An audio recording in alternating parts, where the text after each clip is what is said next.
Owing to labor migration in the 1960s and several waves of political refugees since the 1970s, Islam is now a visible religion in Germany. There are 4.3 million Muslims. After Protestants and Roman Catholics, Muslims are now the third largest religious group in the country. They are becoming more religious, but not in the sense of becoming radical, but just in the sense of being pious. That's a great difference. They are very pious, and they hold to their religion and try to fulfill all the requirements and rules, but it's not the fact that they are going to Afghanistan in a training camp and want to bomb them. I don't deny that there are people, Muslims, who are dangerous for a democracy. There's no question about that, but they're a small minority. And overreaction is if you blame a whole religious community for these few people.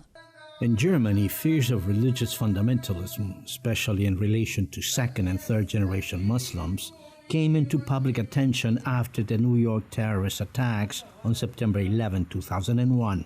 And it has been reinforced by the current riots in the Muslim world over the controversial movie Innocence of Muslims, alleged to insult Islam. In Germany, we had some smaller demonstrations, one in Freiburg, one in Münster, with a few hundred people and very peaceful. We don't show the film, we don't see the film, but of course it's in the world. Everybody who wants to see the film can watch it on internet, so we can't make any case of it. A German fringe right-wing party has announced it intends to publicly show in Berlin the controversial Mohammad film Innocence of Muslims in its full length.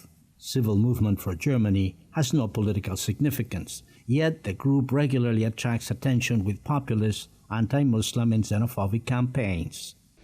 There are certainly people who are afraid, and of course, I mean, if you just look in the media today after the debate on this this awful film, people are afraid. There are currently several intensive disputes about the place of Islam in the German state and society.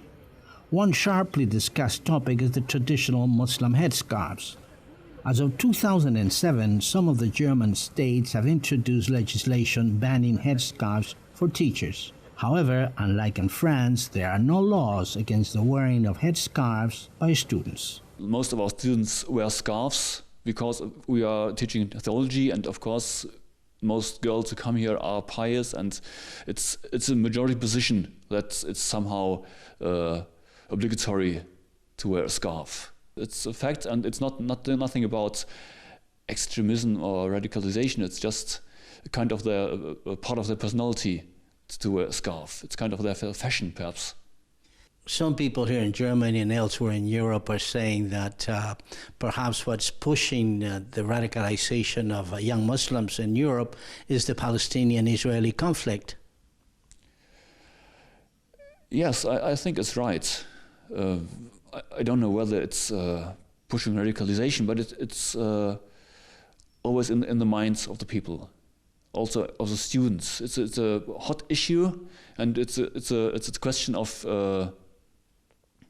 also of fairness, being treated in the right way, and also in the way the public and the world public is looking at the issue, whether Muslims and Jews are treated in the same way. I think that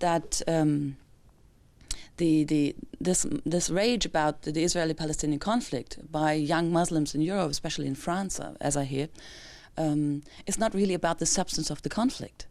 They do not know much about the conflict. It's just a thing to rage about. It's another emotion that comes in.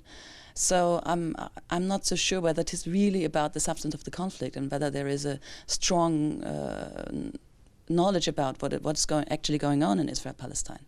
So is this an excuse by young radicals? Yeah, in a way.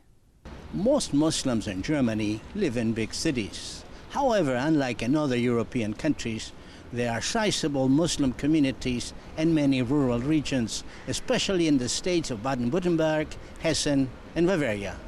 This is Wilson Ruiz for Jewish News One in Germany.